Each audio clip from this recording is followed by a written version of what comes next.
Hello, and welcome to Bulldog Bytes, your Ferris State Esports Podcast. I'm your host, Virgil, otherwise known as Liam, or that guy who was in an Apple onesie on Halloween. If this is your first time listening in, or just need a refresher on how we do things around here, I'll break it down real quick. First, we introduce and get a chance to talk to our very special guest of the week. Then, we will have a couple of sections out of our grab bag of options, and the guest changes each week, and this week we are joined by Kyle Wilkowski, otherwise better known at Ferris State as Coach Mans. Yep. Thanks for joining me. For those of you who don't know who Mans is, he is the first recruit at Ferris State Esports, a coach for our League of Legends team, assistant to the director here at Ferris for Esports, a professor at Phoenix College, a grad student here at Ferris, and a nominee for Collegiate Student Leader of the Year. That is a list. Did I miss anything? And I sleep about 3 hours a night, and it's because I'm doing all kinds of other stuff. So yeah, no, that sounds about it. Identical twin, and I'm also pretty awesome. So it's funny. That's hilarious. Awesome. Great adjective. We always love adjectives to describe ourselves. I think in class, elementary school, they used to make you, you choose an adjective that starts with the same letter as your name. So you'd end up with like Crazy Kyle. no, No? it's crazy with a K. Come on now, no, that's not fun. It crazy. works. That's the right way to spell crazy if you're spelling it at that point. But let's start off right away. Let's go back a little bit. You have professional coaching experience, right? Yes. Yep. So tell me a little about that. Oh boy. Okay. So the year was 2013. Wow. eh, Sorry, that's not meant to be offensive. No, Genuinely, I know. Yeah. I've been coaching League of Legends for 9.5 years, almost 10 years now, and I've coached everything from Bronze 5 solo queue players. Back when Bronze 5 used to be the lowest, all the way to top 5 challenger in the U.S. I've coached for Newcastle Jags, Click Esports, and then I coached 2 different tournaments for just pick up for fun teams. That were like the UK scouting grounds, which was to see UK talent and stuff, because the leagues you need national players. So it was kind of just to highlight the UK talent. And then I coached for Hyperion, and then Enclave, and that was my last team in Europe. So wow. So I mean, Europe, like you said, definitely a bit like a ways away from here. That's not just. That's a skip. That's not a skip across the pond like throwing a stone. That's about a 5-hour flight. That's a pretty long. That's a pretty long distance. What led to you ending up at Ferris State? Specifically, I know you were recruited here technically. Yeah. So what led to that? So I was at Oakland University until I was 21. My parents got divorced, and it was not great. I didn't really have a place to stay because my parents had to move out of the house and everything, and my dad couldn't financially afford to having a set of twins to live with him, and our mother was couch hopping and stuff until she could get settled. So I was at Oakland University, and I couldn't afford to stay there anymore. So the reason that we got an apartment was because we were at risk of being homeless because we didn't have anywhere else to go. So dropped out of Oakland just after that year, because for financial aid, you need your parents' income to get your financial aid, and neither one of my parents, who were in the middle of a divorce, were willing to give us their financial information for obvious reasons. And so I dropped out at 21, and that's when I really started coaching. It was fun, but then that was like when I went to team through Europe, and then COVID hit, and I couldn't coach in Europe anymore because they weren't allowing anybody to travel anywhere. And I was just playing GTA Online with a bunch of my buddies, and I ended up meeting the club president at Ferris on GTA Online. Wow. Yes, completely random, and we were just talking, and he's like, "Yeah, you coached in Europe, and we're looking for a League of Legends coach. We can't pay you right now, but if you're free and you have the time, would you want to coach us?" I'm like, "Sure.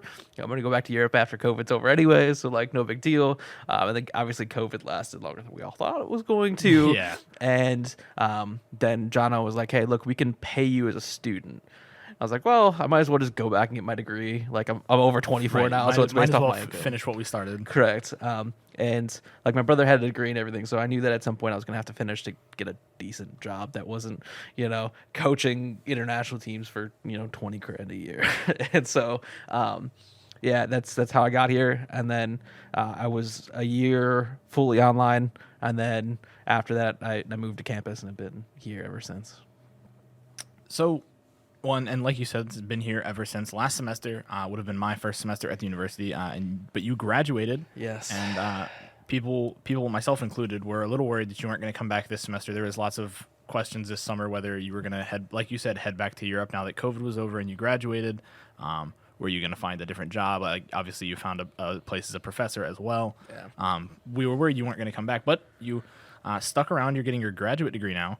And also, while you're here this year, you've been nominated for Collegiate Student Leader of the Year, which I feel like may just seem like a title, but that's not really a small feat. That's a nationwide, contested thing. So getting nominated for that was one thing, but how did that make you feel to initially realize you got that nomination?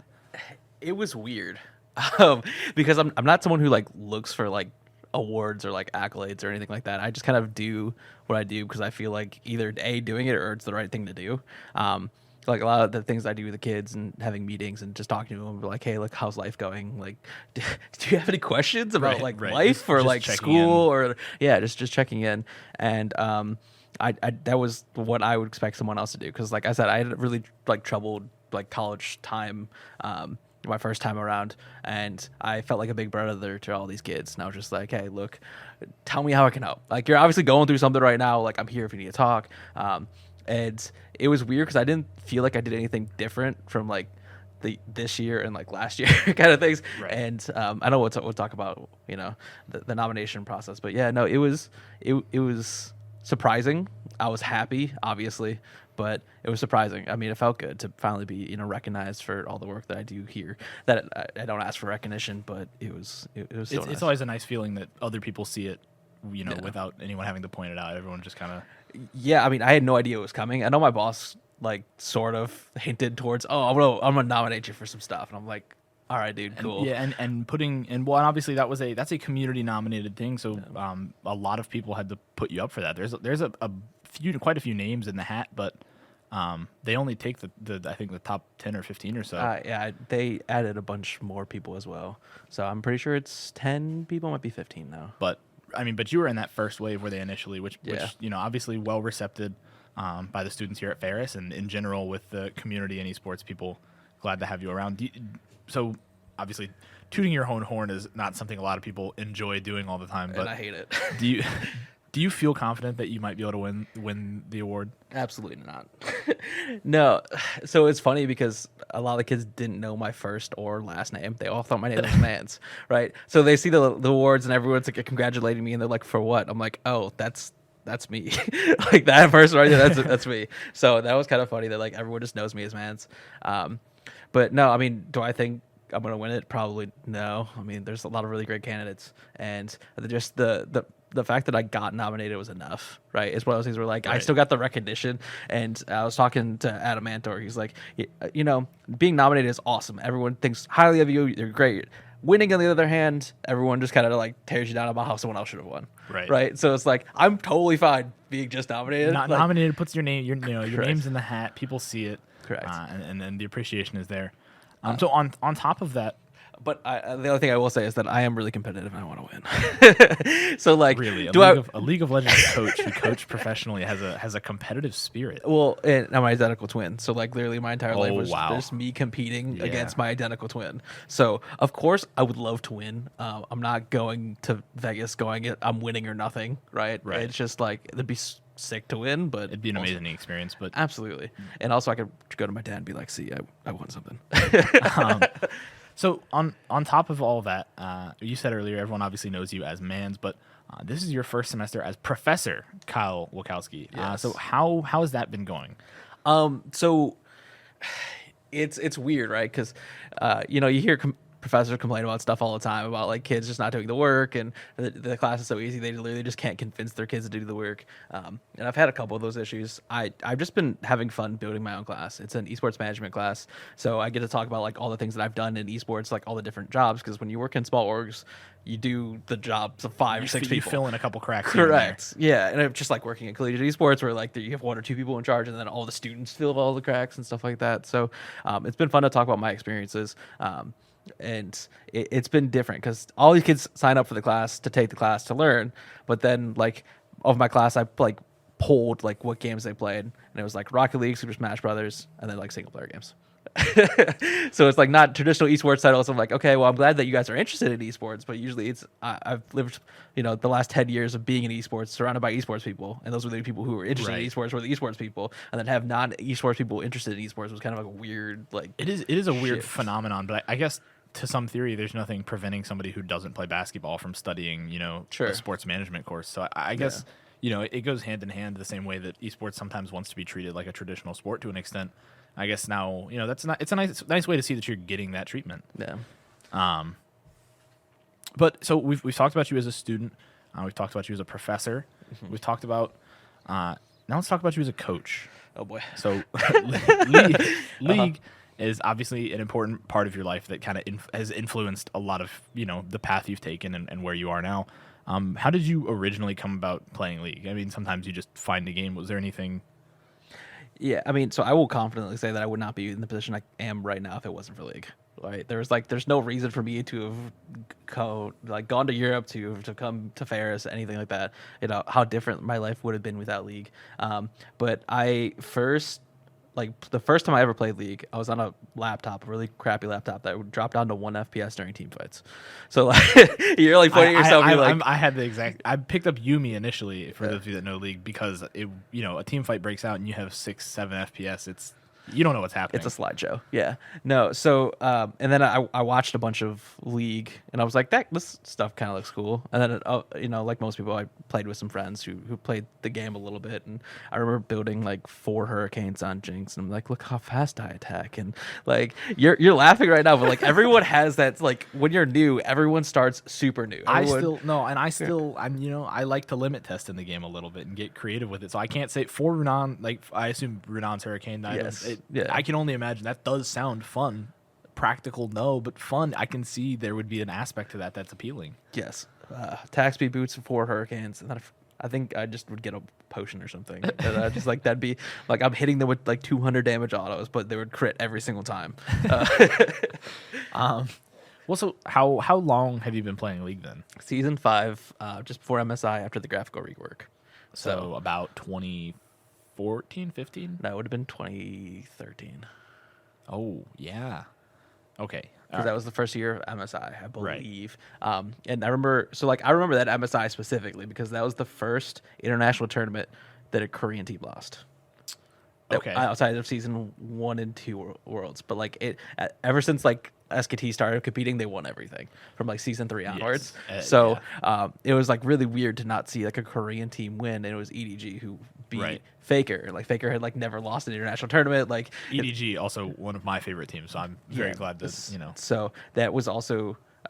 I was like living in an apartment in a bad neighborhood with my brother, and we didn't have any furniture. We're literally sitting on the floor with hot and ready, watching EDG play SKT at like 4 a.m. That's how core memories are formed. Correct, absolutely. Like I said, I remember it was Pawn picked Morgana, and there was like, oh my god, he picked Morgana into Faker's LeBlanc. Faker's LeBlanc is completely undefeated.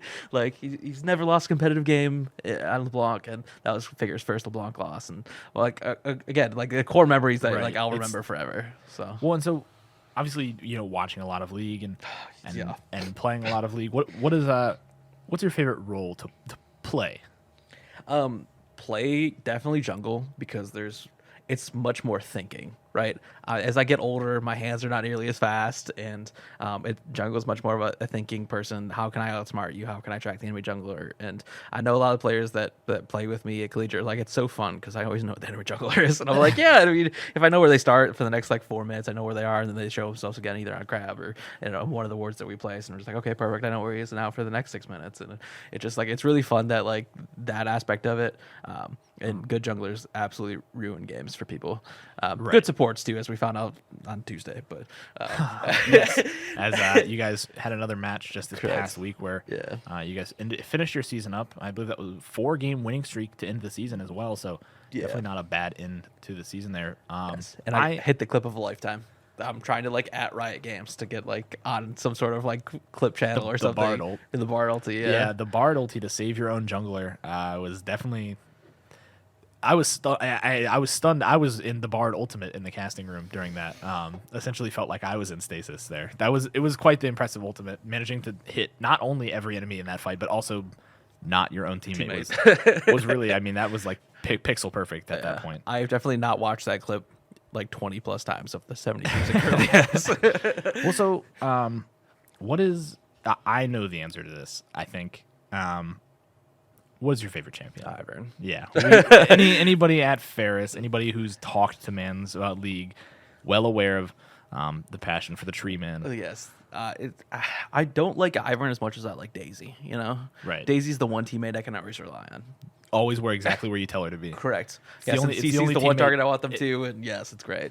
Well, so then it doesn't have to be on Ivern, or it can. We can do both. Okay. What's your favorite skin? Oh boy. So for Ivern, it's Candy King, because nothing is more insulting than a giant donut running at you. That's pretty fair. And then like Draven is probably Gladiator. That's Gladiator like, Draven's yeah. great. That's like an iconic skin. Yeah, other than that, my first skin was the red Renekton skin, actually. Oh wow, that's I think it's like a Rune Forged.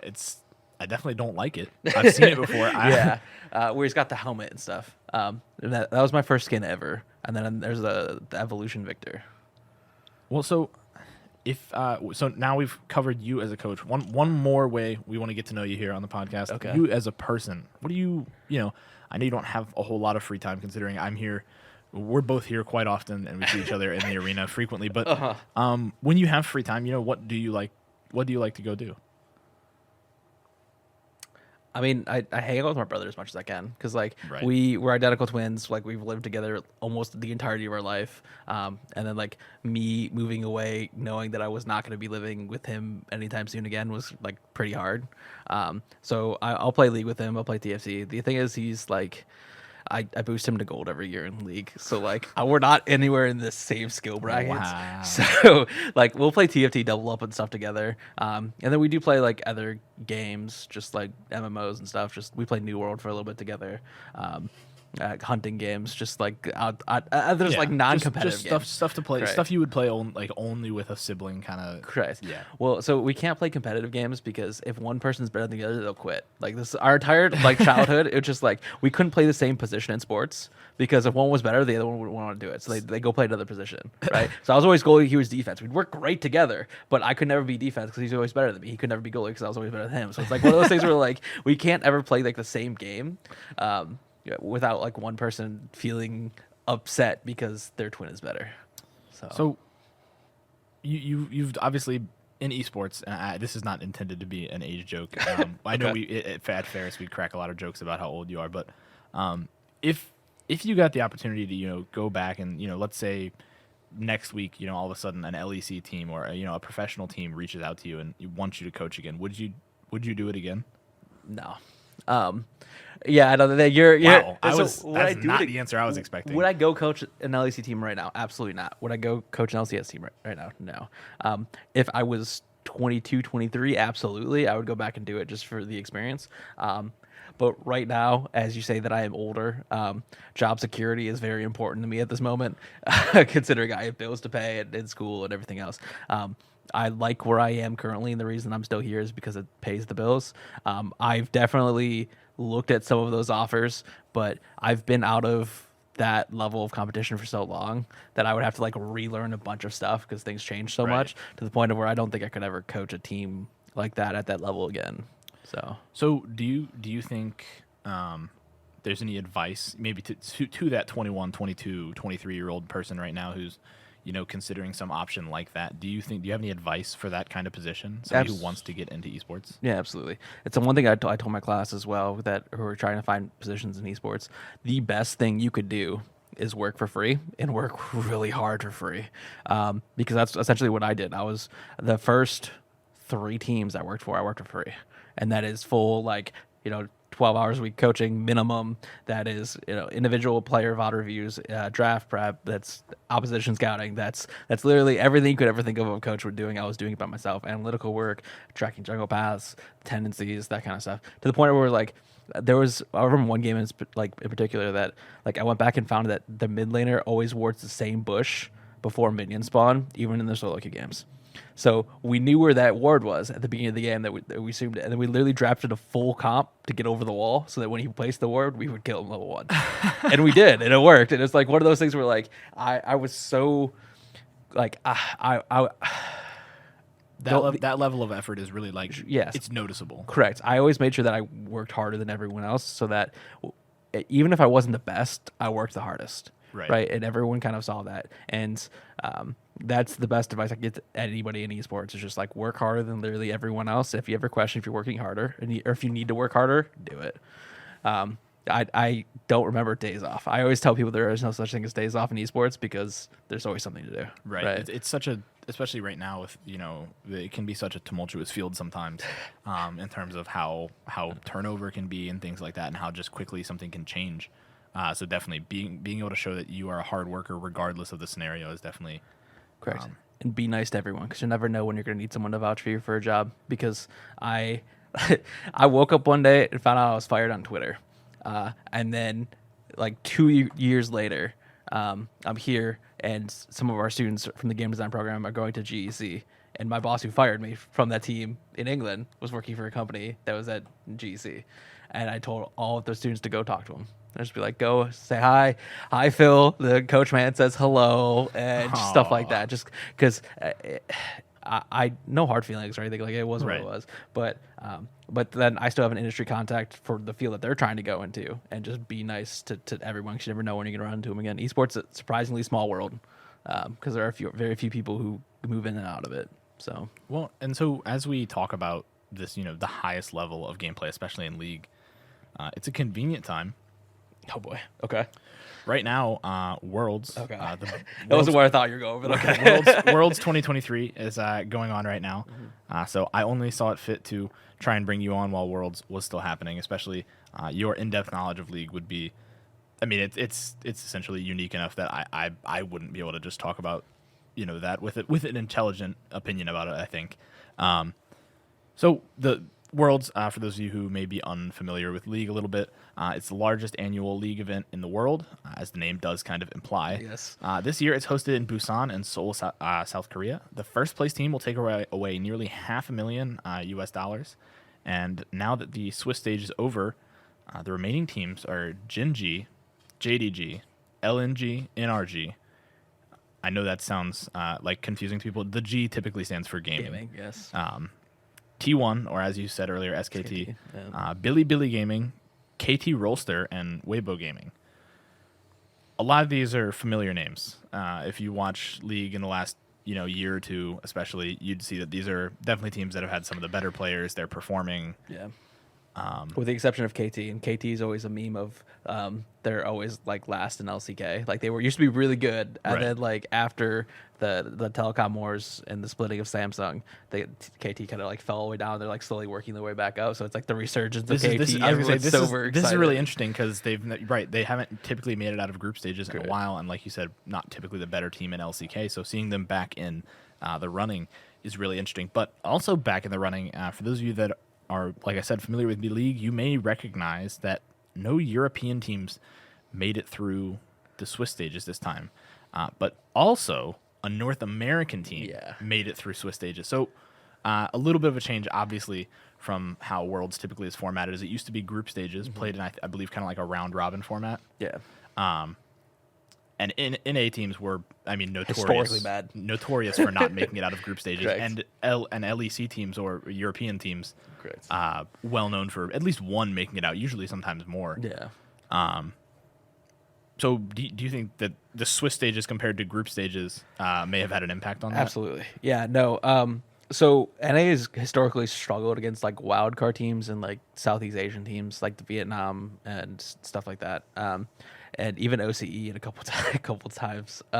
But yeah, so NA is notorious for never making out of groups, and now that there literally was not a group stage, we get a team out. And this will be like the first time a team's made it out of group since C9 got fourth 2 years ago.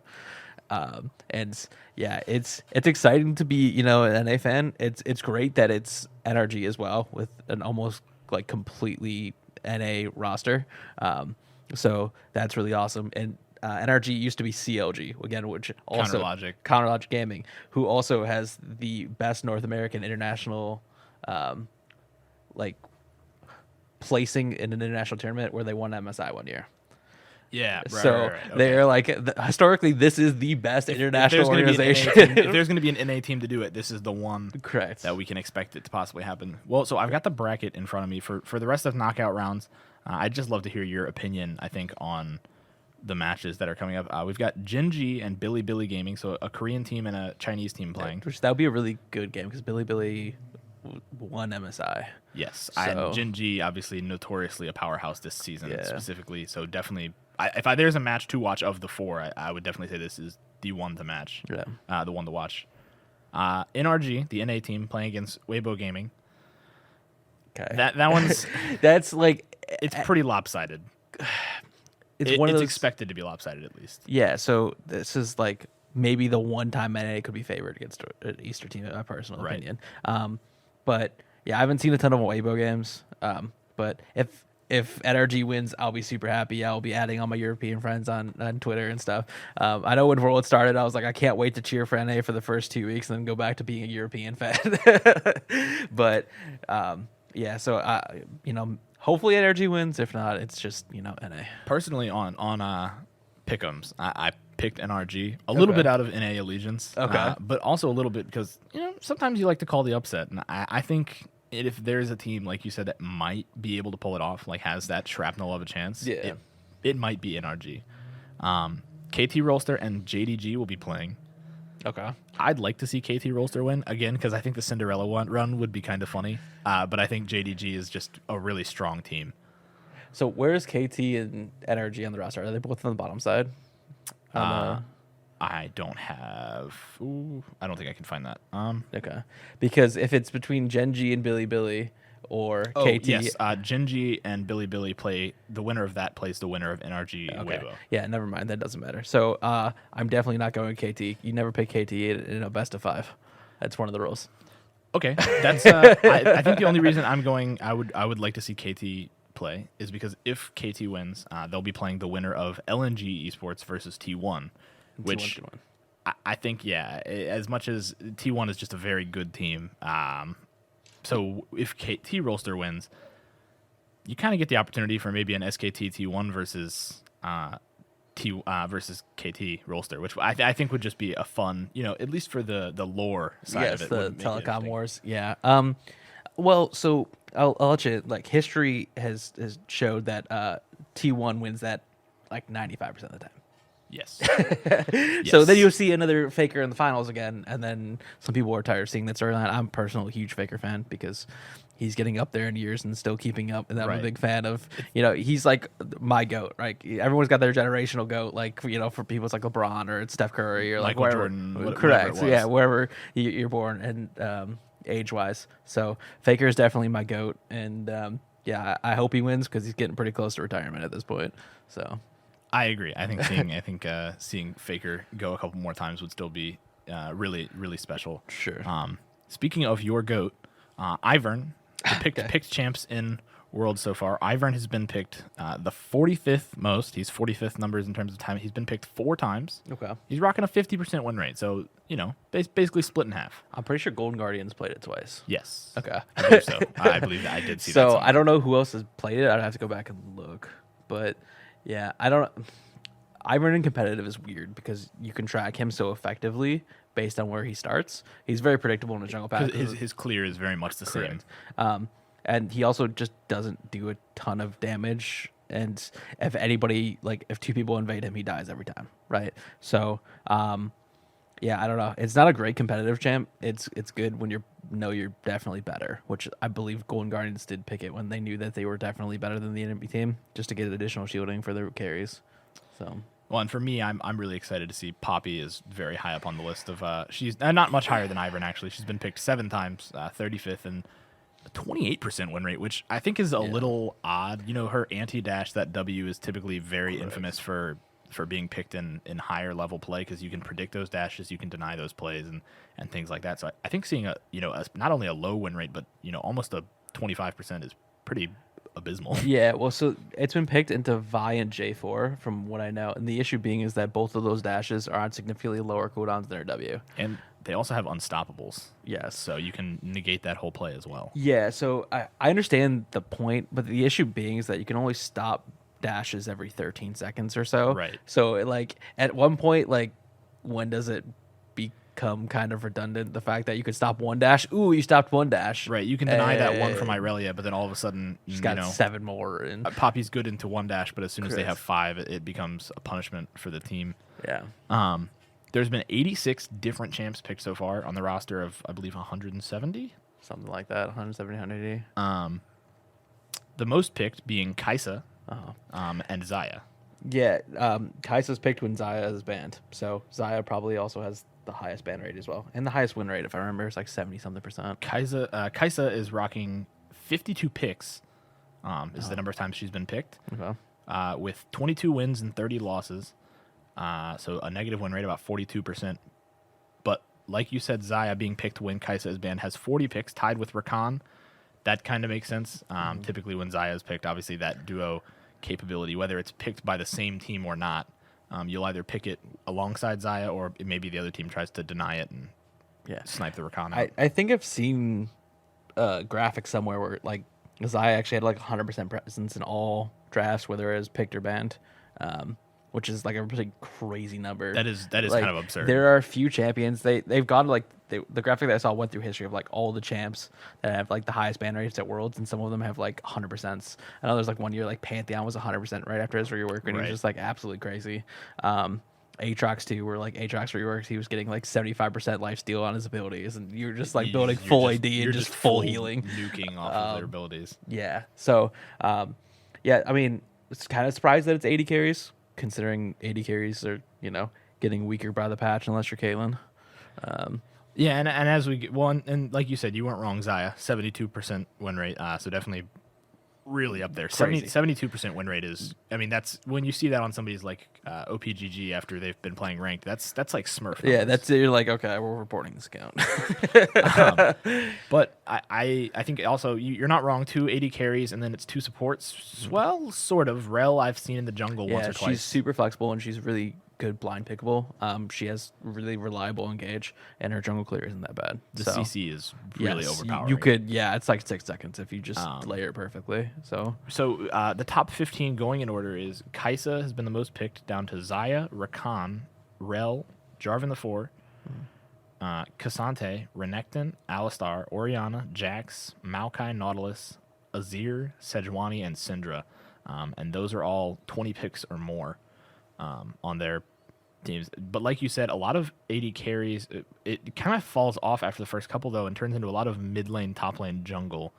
I mean, I think it just goes to show that the right 80 carries right now are the right 80 carries. Sure. It has a lot to do with draft phase as well, which teams pick what in what order. There's usually a pretty meta draft phase where you pick super OPs and then the 2 counters on blue side, and then 2 strongest that were left up that wasn't the OP, which was Zaya Rakan, which is why those 2 are probably super high on the list, because you usually pick those as a duo, and then you'd pick a jungle or a safe flex. So the other one, like you said, I did find the number that you were looking for.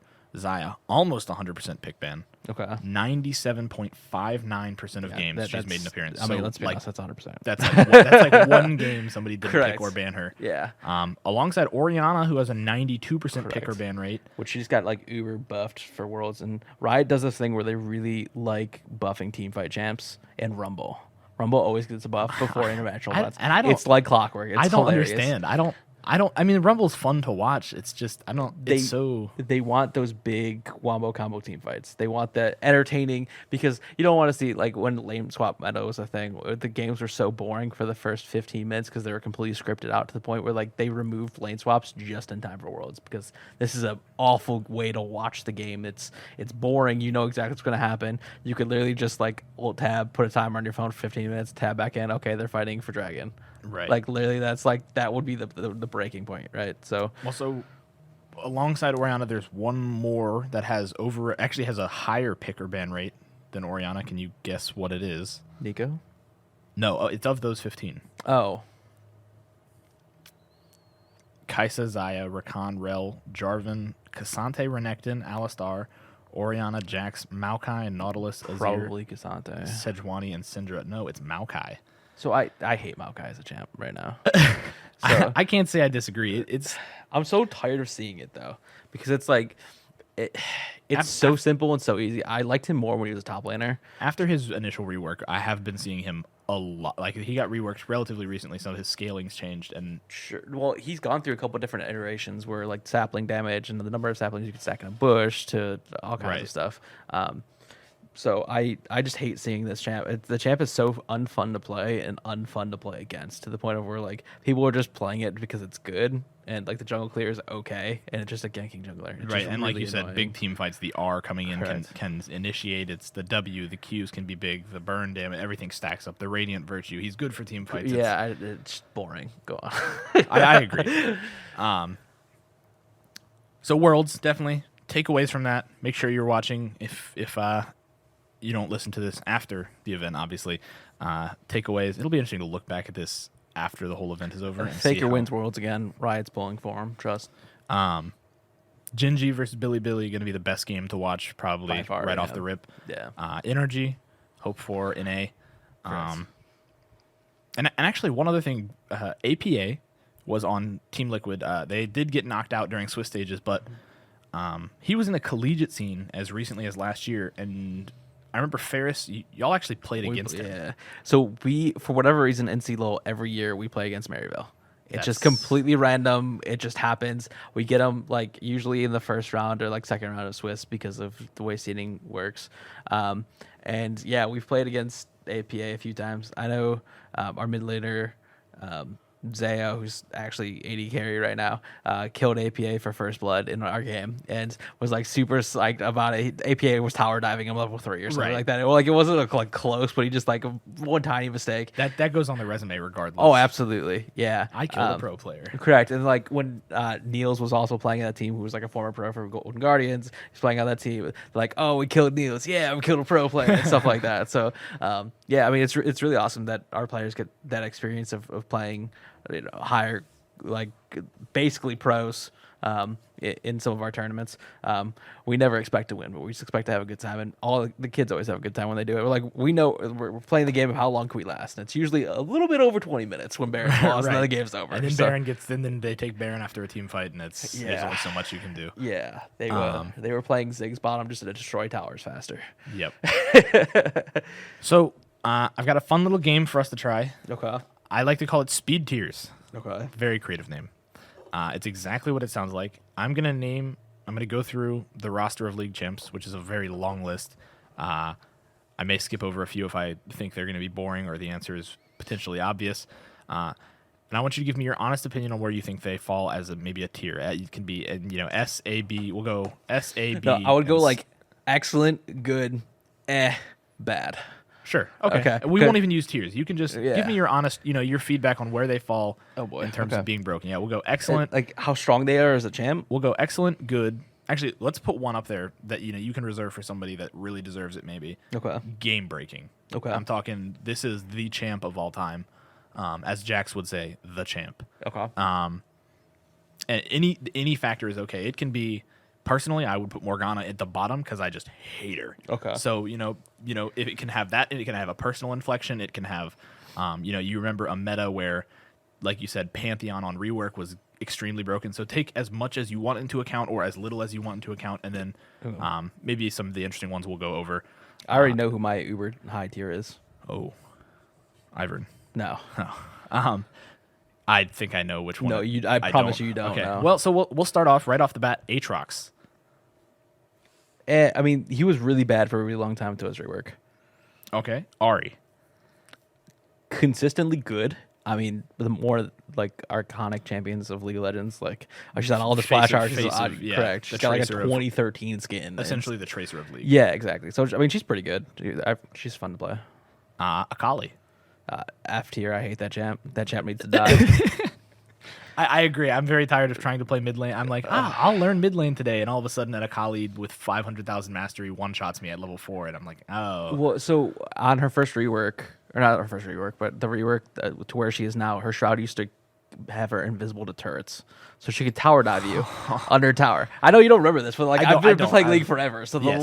And that's why I wanted your opinion on some of these. Yes, Akali, I hate the champ. Uber broken. Action. Yeah, his passive is the best part about his entire kit, and even then, you have to have a bad team to utilize it. Alistar. Consistently good. I think he's really fun to play. I'm just like permanently flashing on Alistar. I played Alistar with Hank, and he's like, "You are the most aggressive player I've ever played with on Alistar." I feel like Alistar is one of the ones you can get away with too. That passive heal, correct? And then, the ulti, and I bring Hex Flash with me as well. Oh, absolutely. So if I'm not using Flash, I'm using Hex Flash. Forcing that. Q in, W, then back into your team. Whatever it is, force that, force the fight. I agree. Alistar is one of my Mastery 7s. He's very fun. Amumu. Yeah, he's simple and good because he's simple. He's team fighting jungler. Other than that, Anivia. I hate playing against the champion. The champ's so crazy broken, though.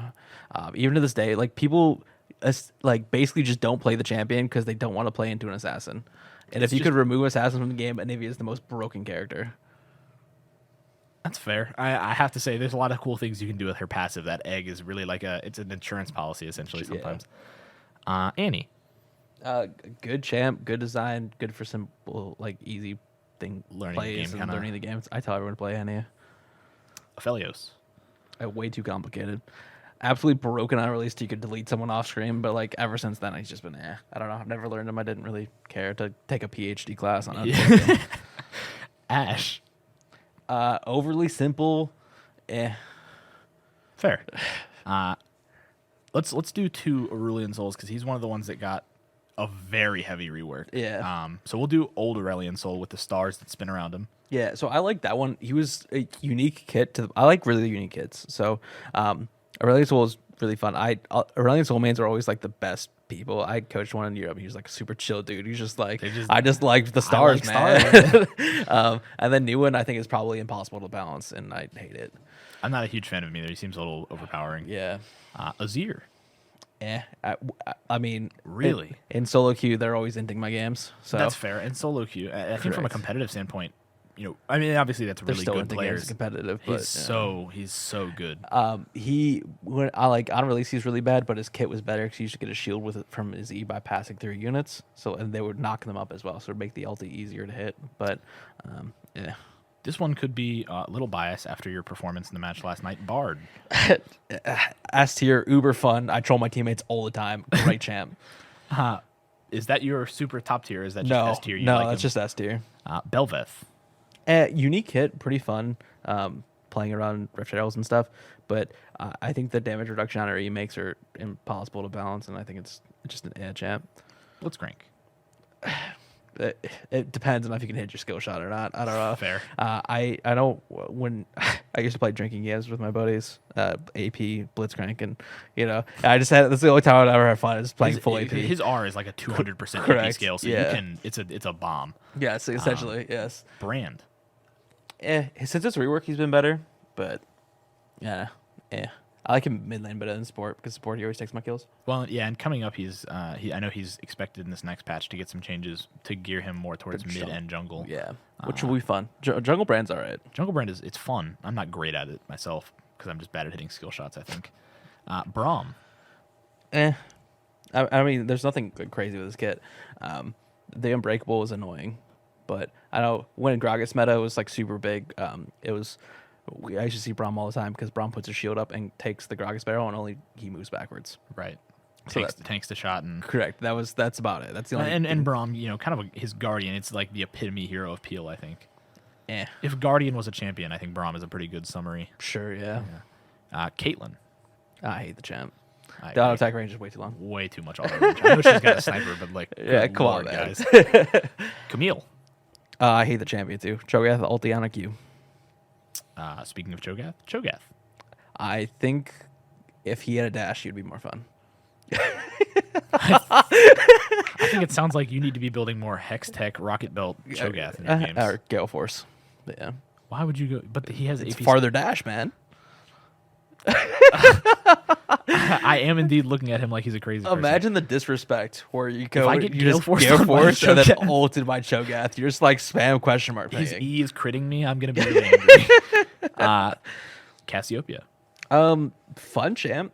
Since they removed her ability to buy boots, I don't know. She's okay. She's fun to play. Kind of a unique kit to remove Yeah, boots well, like that. it was a meme in the league community forever that Cassiopeia was building boots as a snake with Right. no feet. Corky. I don't know. He's unique. The package is fun, but Darius. very fun in solo queue. I ban it every game that I play top lane because I don't want to be dunked. Get dunked on. Diana. She was much more fun when she was a mid laner, but since her rework and her being a jungler, she's fun, but Dr. Mundo. One of my favorite champions. He used to be a lot better when Heartsteel was broken or was cheaper, but now he's got so many really bad matchups top lane that he's pretty much unplayable. So Yeah, especially Leandri's getting some buffs in the past. Couple usually months. you would play him into AP champs because you just rush his Spirit Right. Visage and you're just like you play him in a Teemo and you're just like Orange Shield, Spirit Visage, Correct. passive healing. It's Yeah. crazy. Draven. A lot of fun. Very unique kit, like usual. Like I said, I like champs with super unique kits. By far one of my most played champions. But yeah, no, he's pretty good. Echo.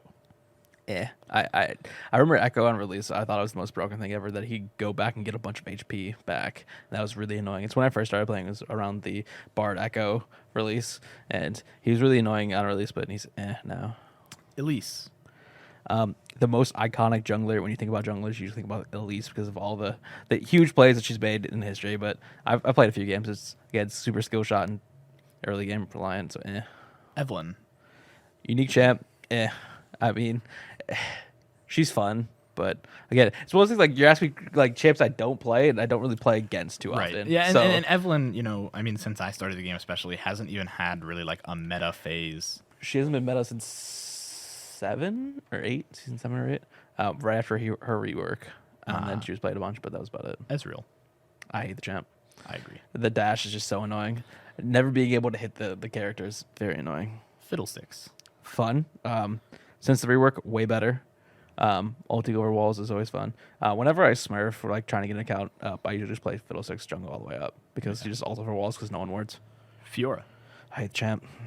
Really broken. Really, yeah. I mean, Giving that much percent health through damage is kind of... I would say hate the champ, but Pete's probably gonna listen to this and be very upset. But no, I mean, I coached one of our players from like Plat 4 to Masters in like 2 weeks, and he just spammed Fiora the entire time. It was mostly him. I don't want to take credit for any of that, but yeah, no, he loves the champ. I like him, so I guess Fiora's okay. Fizz. I hate the champ. Galio. Gangplank. Yeah, no, it's just really annoying to play top lane, but since his mana in there, she's been fun to play annoying. against. I hate it. That's it's one of those ones for me because I'm in lower elo. I wish I could permaban it, but it's not picked often enough to ban. Correct. But man, I hate He that gets Ignite. Essence Reaver, PD, and all of a sudden you can't touch the guy anymore. Built-in Built-in Ignite is just unnecessary, man. Garen. Favorite champ, top lane, Yeah. super busted right now. Still not my Uber OP tier. Really? Yeah. All right, I'm intrigued. Gnar. Annoying range top laners. Gragas. More fun now. These AP. Yes. They changed the build recently, so he didn't have permanent body slams anymore. So that's really unfortunate. But Fun. he's still he's fun to troll your teammates if you accidentally ult someone the wrong direction and save them. You're just like, sorry. Gwen. Annoying champ. Gwen is immune. Hecarim. One of my first champs I ever played, I was doing Ravenous Hydra home guard rush when you can get home guards, and I just TP running around, perma life stealing off everything. So it was a lot of fun. But yeah, he's in a pretty okay spot right now. So Heimerdinger. I hate the champ. Lowy. I like how I say I really like unique kits, and I hate Heimerdinger. Heimerdinger has a little bit of a unique kit, but it's such a nuisance kit as well. Yeah, you're not playing Heimerdinger, you're playing his turrets. It's annoying. Alawi, one of my favorite champs as well. One of my go-to top laners. In a really bad state right now, so yeah. But I like your playing her. She's a lot of fun. Irelia. Gross. Okay. The obvious last I one. Ivern. Favorite champ currently, still not my OP tier because I want to surprise you with this one. I'm really intrigued. But I would like S tier still. Janna. Yeah, annoying to play against a really good Janna player, but for the most part they're pretty bad. I would say Janna, in my opinion, is the strongest enchanter in the right hands. Sure. Yes. Jarvan 4. Yeah, I have no personal opinion. He's Good just a ganky jungle. Jax. Annoying to play against top lane, but Jace. I hate playing against some ranged top laners. He's a lane bully. It's not fun. And playing against a Smurf Jace is like one of the most miserable feelings in the world because he's gonna just bomb correct. you. He's gonna get perfect CS, a trade effectively every time. You're never gonna touch the wave. It's gonna be 0 CS. It's gonna be 92, and you're just like, I hate my life. Everything sucks. Jhin. Good kit, unique kit.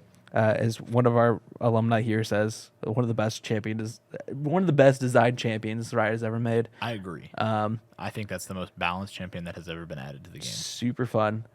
The second champ I ever got a pentakill on, which is funny because I had to reload. You did pentakill? Oh no. But yeah, no, I mean, fun champ. Jinx. One of the very first champs I ever played. Was broken as could be like 2 weeks ago, but it's now. Cacie. Yeah, I don't know. She's like, it's one of those things where like I play champs. There's only a few champs I have like an emotional connection to, and it's just like if I don't have an emotional connection to the champs, they're just like, she's good, but again, just as all things, being affected by meta is how much fun she is to play. Kalista. Oh, annoying. Good if you have a good Kalista player. Correct, or if you're scripting. Karma. Annoying champ. She was much more fun to play mid lane than she is support, but she can be fun with all the movement speed items. You can go real fast and be annoying. This one is one of my in my head theories for your most OP one, Karthus. No, Karthus is a lot of fun. He's one of the first junglers I learned a lot because I thought skill shots were fun, and then I realized Carpatano was very annoying. Because Karthus, you literally just spam Q over and over again, and you press it like 700 times in a game, and it's very annoying. So it's fun, good kit, unique kit. Kassadin. That's usually somewhat griefing in your games. Katarina. One of the first champs I got a pentakill on. It might have been the first champ I got a pentakill on. No, it was third champ I got a pentakill on. Pre-rework. She's been in through so many different iterations that Season 5 Katarina was so bad, but it was fun. And right after Deathfire Grasp was removed, she just stopped being a champion. So pre-Season 6 Katarina, fun. Ever since then, just Kale. Really annoying since her rework. I think before her rework was really fun because you couldn't tell when her empowered autos were. So she would just randomly just nuke you for your entire HP, and you're just like, all right. Kane. Fun champ, unique kit. I'm a farming jungler, so I can never play that champ properly. Kennen. Annoying teamfight mage, but he's produced some of the most iconic League of Legends plays of all time. So Kha'Zix. It's Lem's favorite champ, but unique kit, I don't know. The thing is it's super meta based. Jungle changes really heavily. It's been pushed more and more towards the bruisers and tanks for a while. So Kha'Zix hasn't really had a place. Kindred. Fun champ, unique kit. The marks are fun. I don't know, fun champ. Kled. Hate the champ. Boo Thompson. Kog'Maw. Annoying champ. Again, if they're scripting, it's impossible to play. But LeBlanc. Probably one of the most OP champions since the creation of League of Legends. She's gone through several different iterations. She would be my second pick for uber OP, but there's still one more champ that's been more OP than. I have one or two theories on who it is. And it's not Zeri. Zeri's the last one. That would take forever. Not Zeri. It starts with an R and ends with an I's.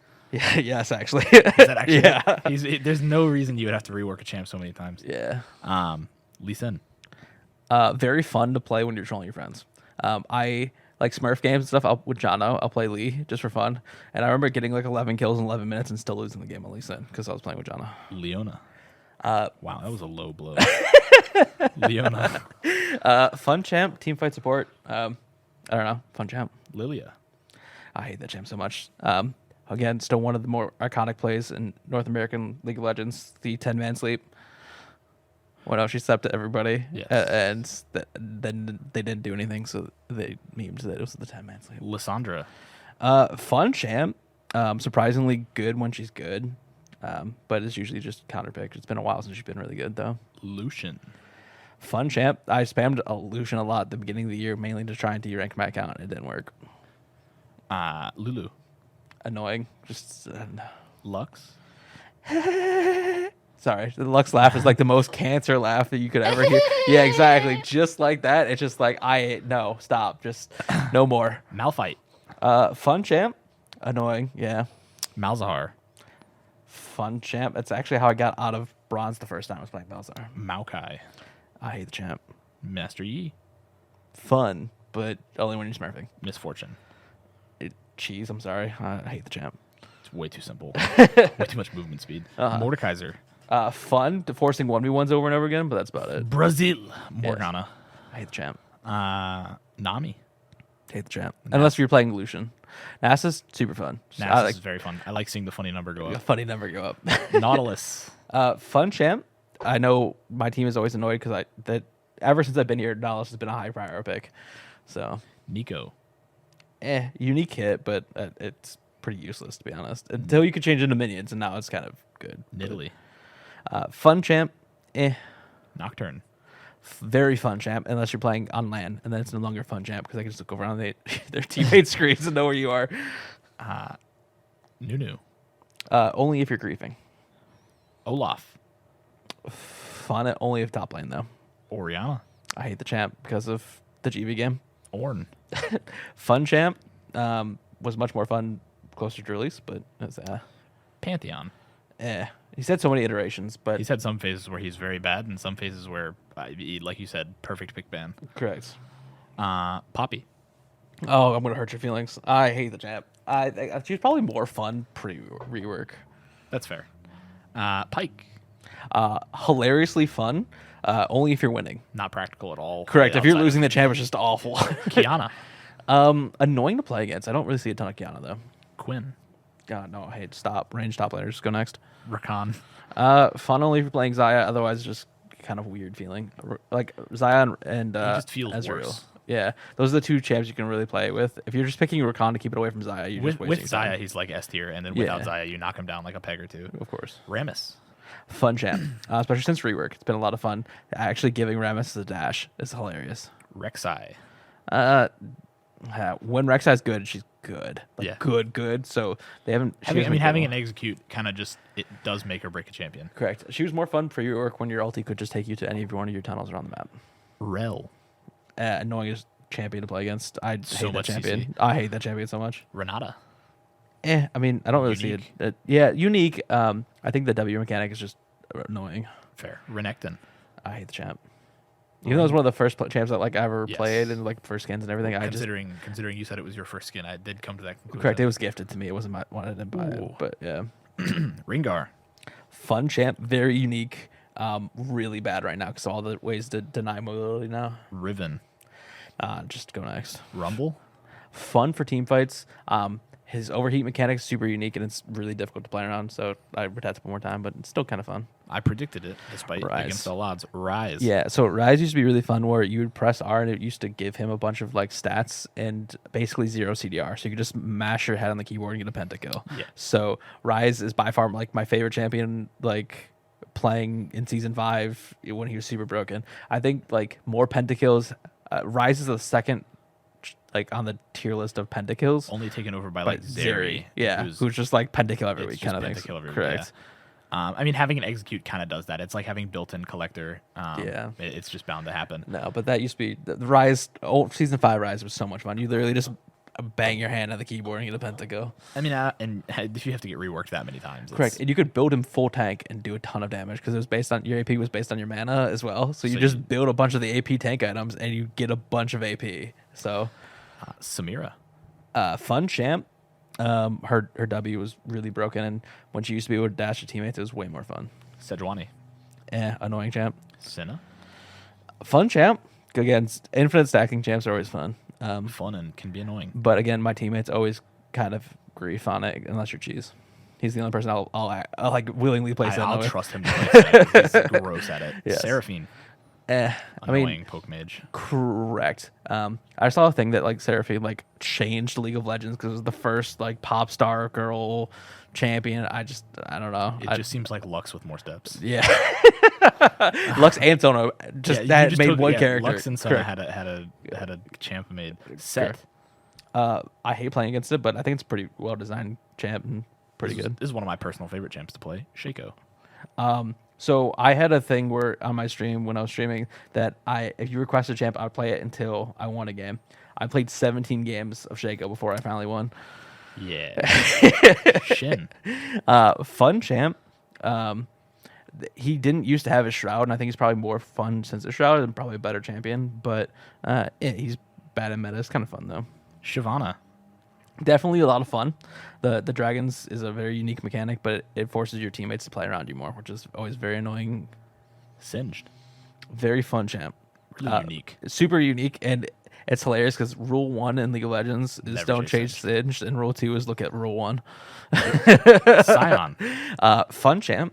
I think Boss kind of like altered the way that Scion gets played. I'm still a huge fan of full tank version, but AD is fun every once in a while. It's so I enjoy full tank. I know AD is fun once in a while, but full tank is like it's the easiest way to hit 15,000 health in a game I've ever been a part of. Cho'Gath was that way for me because Cho'Gath you used to be able to infinitely stack, but every time you died, you lost half your stacks. One, especially now with Heartsteel. It's way easier to steal Scion. Yeah. Sivir. My go-to Season 5 AD carry because games used to take forever, and just 400 CS Sivir was a win condition. Skarner. Annoying champ. Pretty poorly designed. I just don't like it. I'll put these two together because they feel similar. Sona and Soraka. Bigger fan of Soraka than I am Sona. I think Sona's Soraka's really annoying. just a better champ in general. Soraka's actually a lane bully if you know how to play her. So Yes. The silence is definitely very strong. Swain. Fun champ. He was one of the first champs I hit gold on pre-rework top lane. Silas. Annoying. Syndra. More fun before the rework. She's really annoying in my opinion. That's like, Yes, since the rework, I hate her. it might be bottom 10 champs for me. Yeah. It Tom used to be Kench? skill where you could actually had to like dodge the E, and now it doesn't even matter if she just hits a Q, you just die. Tom Kench, fun, unique. I liked him more pre-rework when his ulti was a teleport rather than his W. Talia. Unique kit, nah, it wasn't that fun. Talon. Annoying, I hate the champ because the Talon has more level 2 kills than any other champion in the game. He's responsible for 65% of the first blocks in League of Legends in the games he plays. Tarek. Way more fun pre-rework where he used to throw a snowball at people and stun them. He had the pointy shoes as well. Timo. Oh, God. Just because you're here. I think it's fun champ, unique. I usually just do it to troll people because I know they hate the champion. I just do it and I just spam laugh. That's how I have fun, so. Making other people's days worse. Yes. Thresh. Fun champ. I like high skill ceiling. Yeah, I mean, if I'm gonna play like playmaking champs that require a lot of skill, I'll play Bard rather than Thresh. Tristana.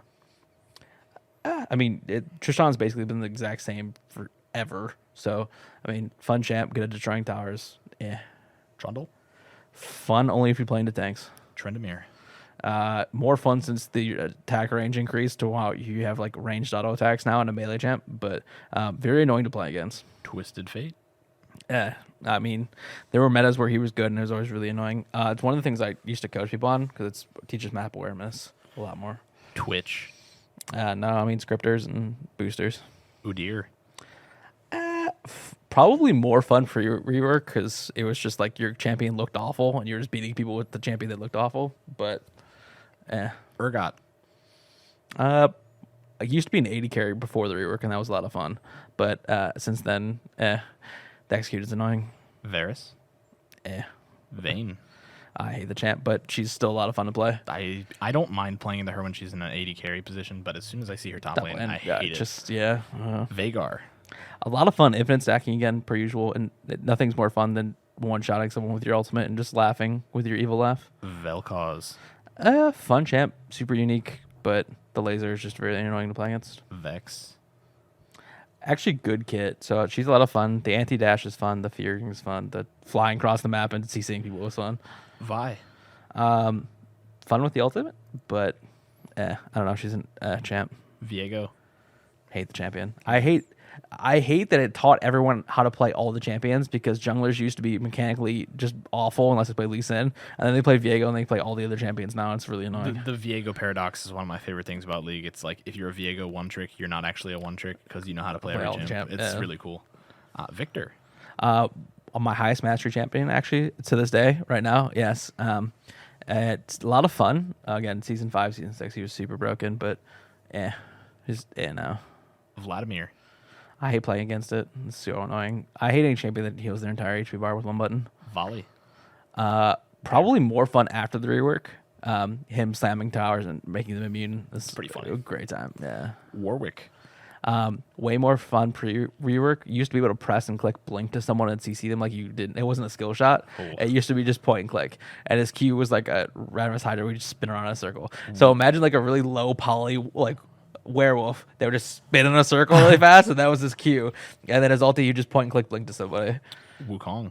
I don't know. Unique champ. It's fun, but he hasn't been. If you play a good Wukong player, it's super annoying. But he's just kind of in a weird spot right now. Zaya. Yeah, she's good with Rakan, but I fun champ otherwise. Zerath. Scripting champ? No. He's fun to play. His auto attack giving him mana is kind of a crutch, but yeah, it's fun. If you can hit your skill shots, it's fun. Xin Zhao. Oh, his champ's so annoying. Pre-rework, he was annoying. I think that usually whenever I play them, it's someone who thinks they're good, and they're not. So Yasuo.